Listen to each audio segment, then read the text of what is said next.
Olá, sejam muito bem-vindos a mais uma análise econômica do BTG Pactual Asset Management. Eu me chamo Mariana Barcelos e contamos hoje com a presença de Thiago Berriel, macroestrategista-chefe e economista do BTG Pactual Asset Management.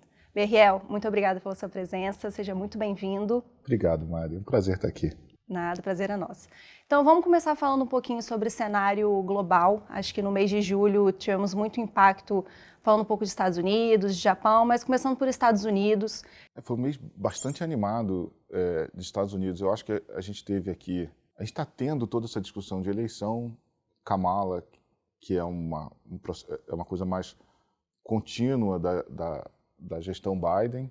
Então a gente deveria ter, a princípio, menos surpresas. A gente não sabe direito detalhes da agenda dela, como é que isso vai impactar gasto do governo, se a gente vai ter uma agenda regulatória mais agressiva em determinados setores ou menos agressiva em outros, ou se a gente vai ter uma política expansionista focada ainda mais expansionista, focada no social ou investimento verde. Então, existem algumas incertezas, mas o princípio é de que vai ser uma continuidade. No caso do Trump, aqui a gente tem algumas mudanças esperadas por conta até do discurso dele. Ele tem sido bem vocal sobre algumas coisas que ele gostaria de fazer. Tem alguns pontos que chamam a atenção. O primeiro é a postura com relação à imigração. Ele vai ser mais duro. A gente teve muito imigrante nesses últimos anos, e muito no sentido não só de presença e mudança demográfica nos Estados Unidos, mas foi uma influência macroeconômica. O mercado de trabalho ficou menos apertado porque a gente teve uma oferta extra muito grande de imigrantes. Isso contribuiu para a não elevação muito grande dos salários no mercado de trabalho, que foi apertado durante muito tempo. Então, talvez isso seja relevante para a dinâmica inflacionária para frente. O segundo ponto é o ponto de política tarifária. O Trump é muito empolgado com a possibilidade de aumentar tarifas de importação dos Estados Unidos. Isso é inflacionário, na veia, né?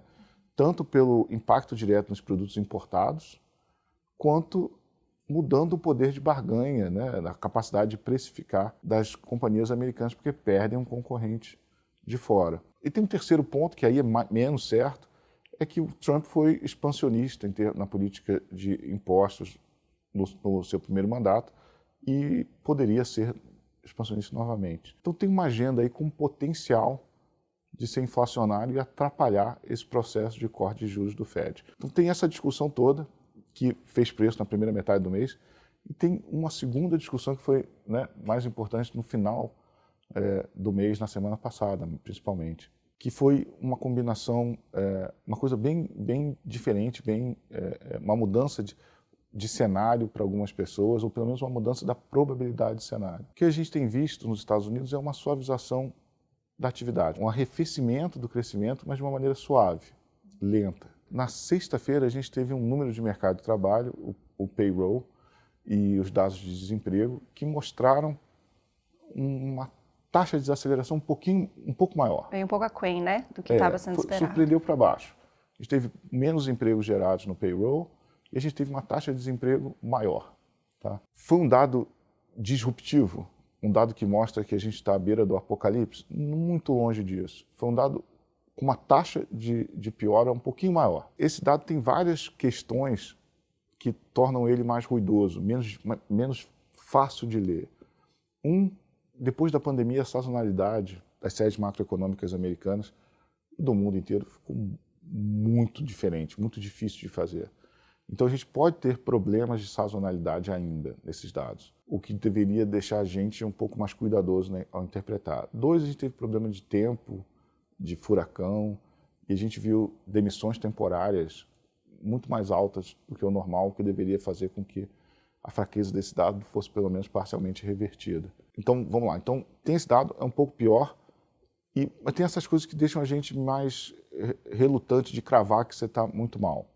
Agora, tem uma característica na economia americana e no mercado de trabalho americano que, em geral, as recessões começam com uma aceleração de piora no mercado de trabalho. Então você começa suave, de repente piora muito, você está em recessão. Então, até por isso que as pessoas começaram um rumor sobre recessão no mercado, Exato. Dado o payroll que foi anunciado. Então, essa primeira pernada de piora no payroll, apesar de não ser muito grande, apesar de ser ruidosa, apesar de ser difícil de ler, trigou um alerta de que as recessões começam com uma aceleração da piora do mercado de trabalho. Isso é característica histórica, né?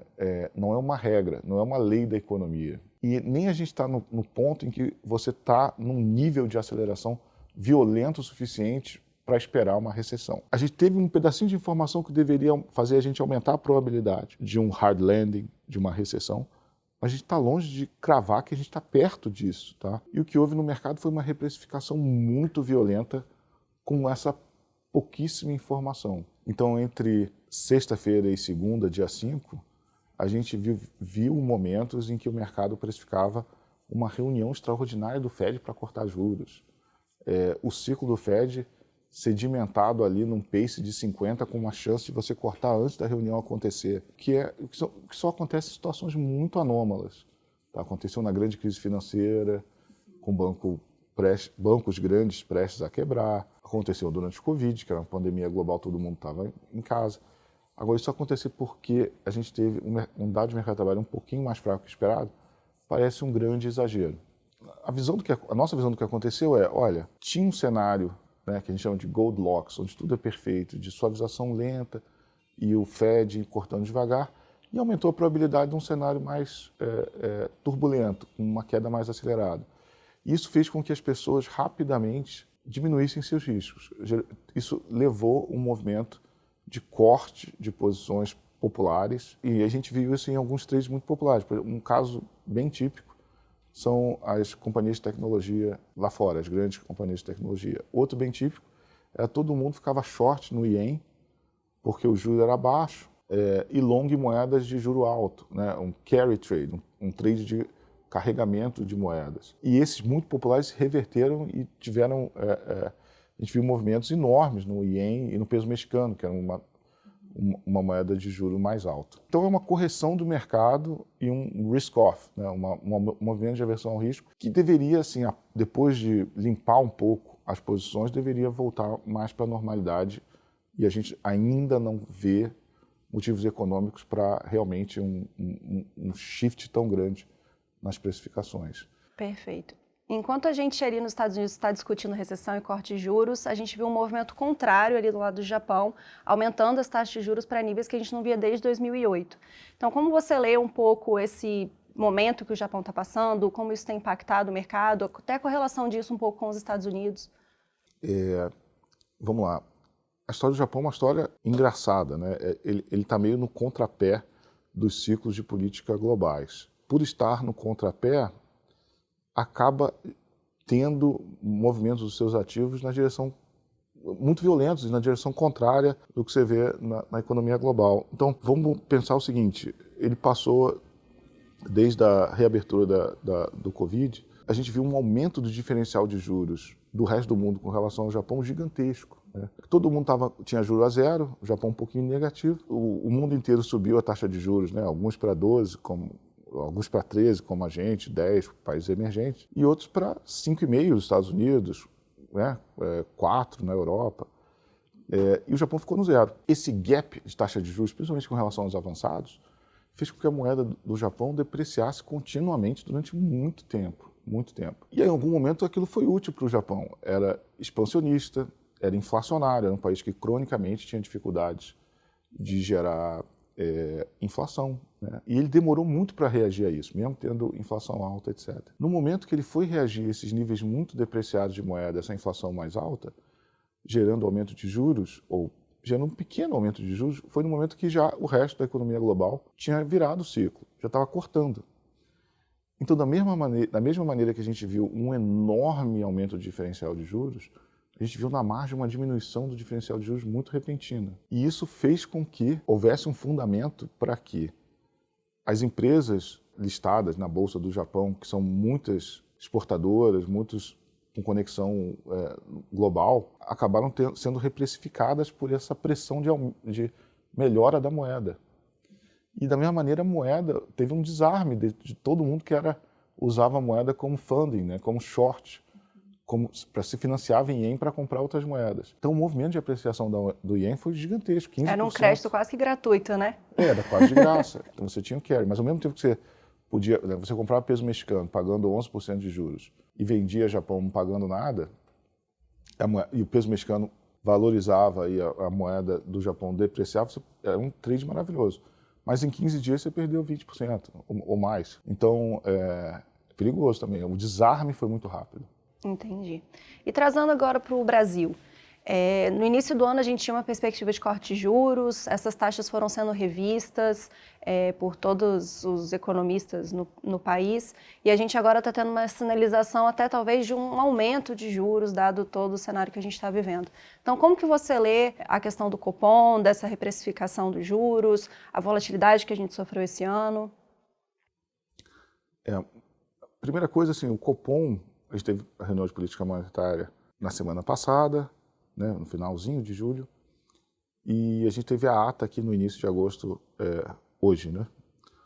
O que o Copom está dizendo, ele está aumentando o tom. Ele está vendo que os determinantes da inflação futura pioraram, principalmente por assim, a gente tem vários fundamentos que podem gerar uma desinflação.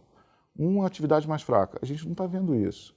A atividade continua muito forte, o mercado de trabalho no Brasil continua muito forte. Então, a gente não vai ter esse canal de atividade fraca para gerar uma inflação mais baixa. As expectativas de inflação no lugar certo, né? As expectativas que a gente chama de ancoradas. Quando elas estão ancoradas, elas servem quase como uma gravidade para a dinâmica de inflação. A inflação tende a convergir para onde as expectativas estão. Em muitos países do mundo, quase todos avançados, ela está no lugarzinho certinho. Então, se você deixar solto, a economia vai convergindo para lá, se não fizer muita besteira. Aqui não. Aqui a gente está com as expectativas desancoradas e o que é pior, desancorando mais. Bens industriais, tradables e câmbio, eles foram uma força muito positiva para a desinflação global. Bens industriais ficaram muito tempo muito fracos e no Brasil, quando você teve aquela onda no início do ano passado de alguma apreciação cambial, isso gerou uma pressão de desinflação. A gente não tem mais nem os produtos industriais, nem o câmbio numa dinâmica favorável à desinflação. A única coisa que a gente tinha no Brasil era a inflação corrente mais ou menos ok. Ok, nos últimos meses. E aqui deu uma pioradinha na margem.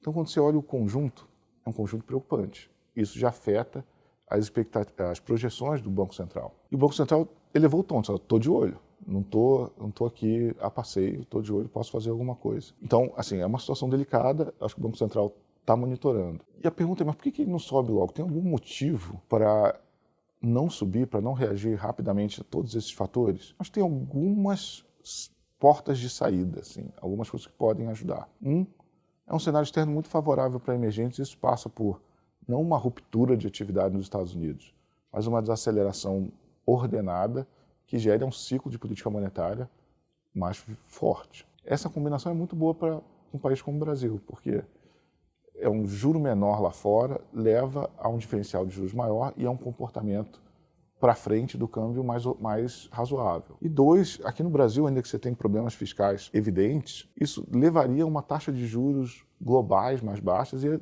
taxa de juros de longo prazo do Brasil mais baixas, que melhoraria um fundamento onde a gente é mais frágil, que é o fiscal. Então, isso é uma coisa que pode ajudar. Então, você começar a subir no momento que o mundo pode estar cortando e cortando muito, parece...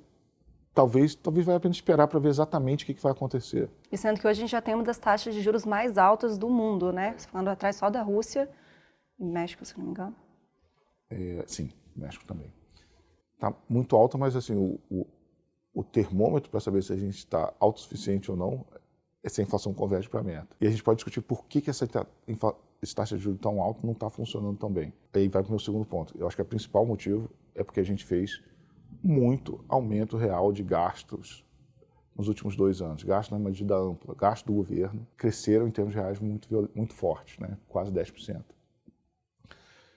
E aí tem uma segunda vantagem. A gente gastou tanto, cresceu tanto o gasto do governo, que fica difícil crescer no mesmo ritmo daqui para frente com o arcabouço de pé. Muito provavelmente a gente vai ter um drag fiscal, né? Um freio de mão puxado via gasto do governo. Assim se espera, tá? Se o arcabouço fiscal estiver no lugar, isso deveria acontecer. E se isso acontecer, a principal fonte de crescimento e de fechamento de ato, né, de crescimento que pressiona a inflação que a gente teve nos últimos 2 anos, vai virar o sinal. Então a gente deveria ver um arrefecimento na atividade, o que pode ajudar a política monetária para frente Então, são esses dois fatores, essas duas opcionalidades que talvez o Banco Central leve em consideração e adie um pouco a subida de juros. Então, esses dois fatores, né, a necessidade das projeções caminharem para o lugar e essas duas coisas que podem mudar muito rápido, que vão ditar o que o Banco Central vai fazer na próxima reunião. Bom, então acho que por hoje é isso. Muito obrigada, BRL, pela sua presença. E essa foi mais uma análise econômica do BTG Pactual Asset Management. Muito obrigada.